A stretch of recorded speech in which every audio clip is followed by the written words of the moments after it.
I like the red suspension. I like the all black look as well, and I like the retro rectangle tail light that he has.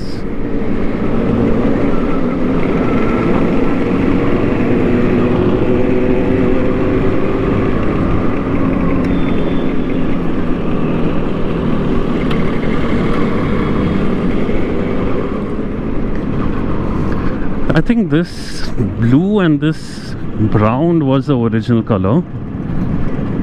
Red was original. Black, I think, was an option. I'm assuming a black should have been an option. But again, when you think of RD, it's usually this red or the blue.